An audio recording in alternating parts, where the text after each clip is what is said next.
This might be the best pet reptile in the entire world, and today I'm going to tell you everything that you need to know about taking care of a crested gecko.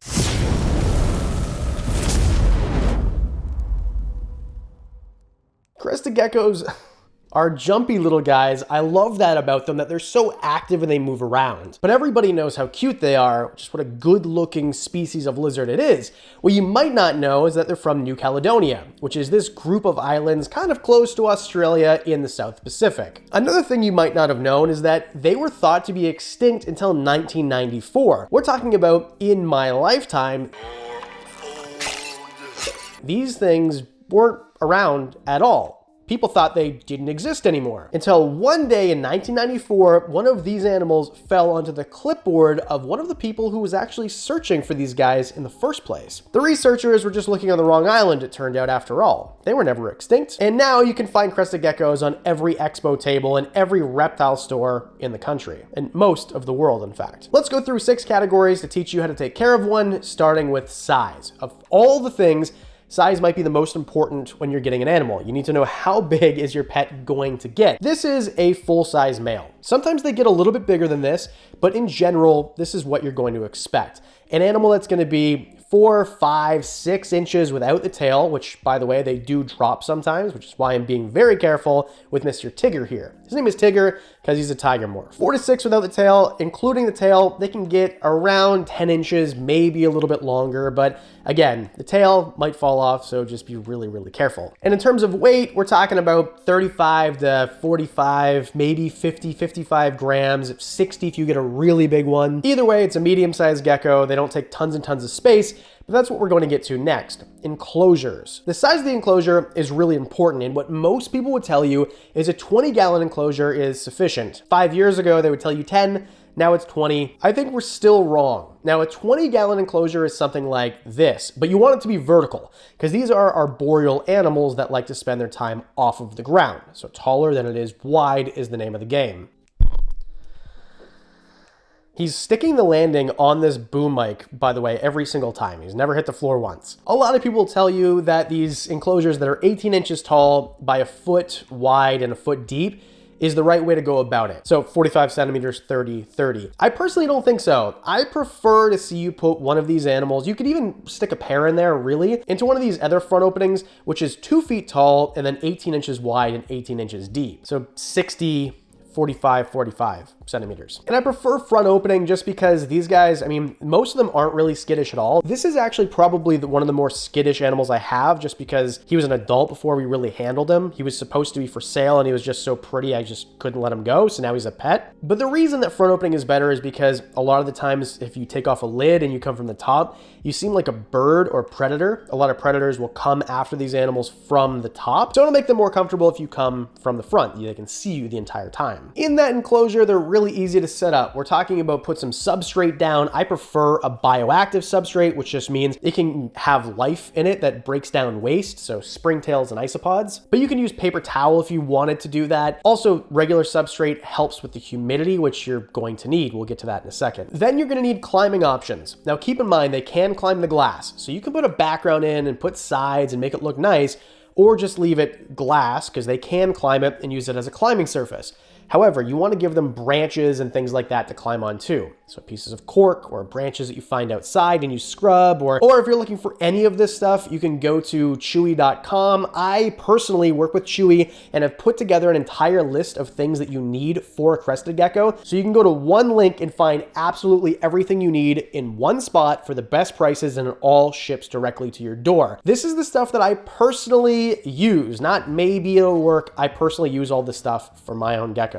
Your substrate, your sticks and branches, your foliage, and your enclosure all can be bought at the exact same place. Wickens Wicked Habitats at chewy.com. There's a link below so you can find it all together. For foliage, you can use the stuff that you buy at the link, or you can use decor that you buy from, say, the dollar store or Michael's, although the price is so close now that I prefer to buy the stuff that's actually made for these guys. But really what I prefer is live plants, which again, you can buy on chewy.com if you want. However, if you wanted to go to your local garden center, you can do that too. Just make sure you rinse them off really well and you don't use any of the potting soil, because a lot of the times there's pesticides in there and that can hurt your gecko. And the live plants will help a lot with the humidity as well. And in terms of hides, don't put a coconut on the ground. They're not going to use it. These animals are going to be wanting to hide above the substrate, so get a dedicated hide that's made that way. Or if there's lots of foliage, they'll hide in the foliage and they'll feel really secure there. And you can put a water bowl if you want, but these animals are going to drink droplets of water. So get yourself a spray bottle so you can spray or hook it up to like a Miss King system or something, or the Habistat Rainmaker Pro, whatever you want that's going to make water droplets,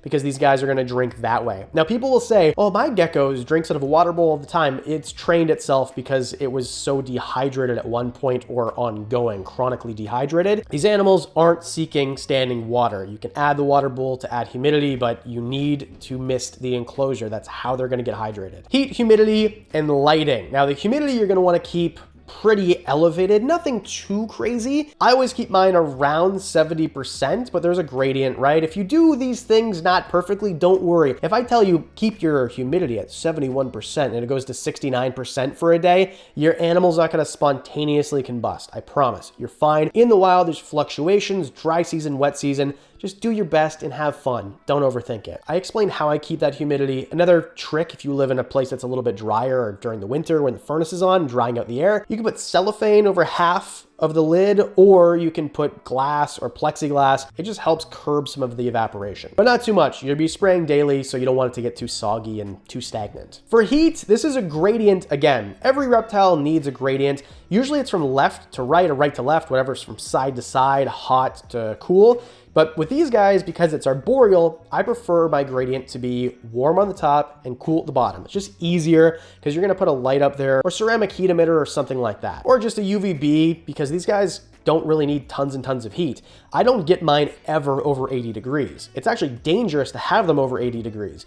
So instead, I keep them around 78-ish at the top of the enclosure. In the summer, sometimes it'll get as high as say 82 degrees, but keep in mind, as long as you have a place for them to go, you're fine. And the cool end is gonna be around 70. Most people will tell you 72. I prefer 70 because, you know, they have a 72 somewhere in between. So you're good. I prefer to go extremes on the ends so that you have options for them. And then at night, if it drops down to 68 degrees, you're fine. Truly, you could probably let it drop down to 65-ish without any concern.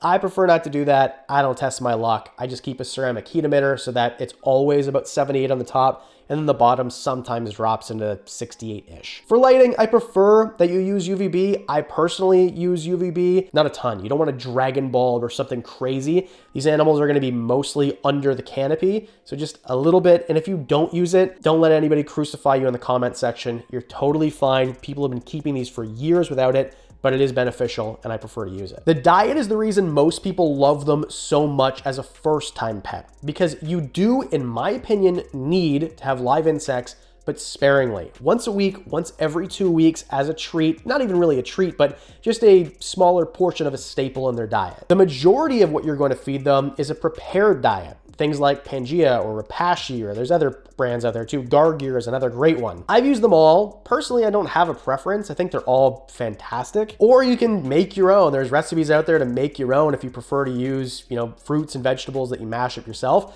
But you take this powder, you put it into...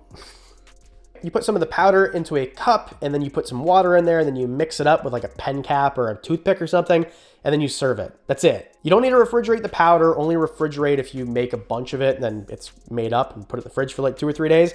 And I feed my geckos once every other day when they're babies every day, but generally once every other day when they're adults. The entire process takes literally 60 seconds. And it doesn't stink.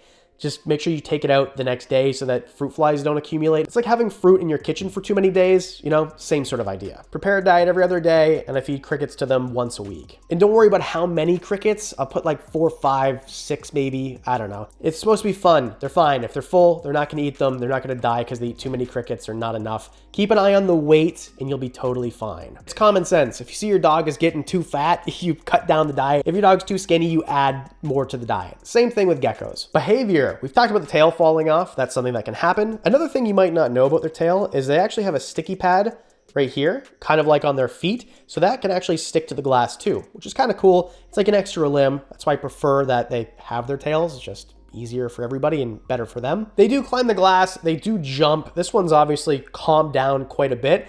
This is, again, my jumpiest animal that is the most afraid of humans, And still, I mean, he's pretty chill. They almost never bite. And even if they do, it feels like sandpaper. Like say, put a piece of sandpaper on your fingers and one in your thumb, and then grab yourself like this. That is what it feels like if a crested gecko bites you. And if they bite you, it's because you've cornered them or they're sick. It's very, very, very rare. I've been keeping crested geckos. I've had over 100 of them by this point, breeding them and such. I've only been bitten one time, and it was by Chicken, this one here, because, well, first of all, we named her Chicken because she was scared. But I cornered her, and I was trying to take her out for somebody, and she didn't want to come out, and I should have just picked another one. It was completely my fault.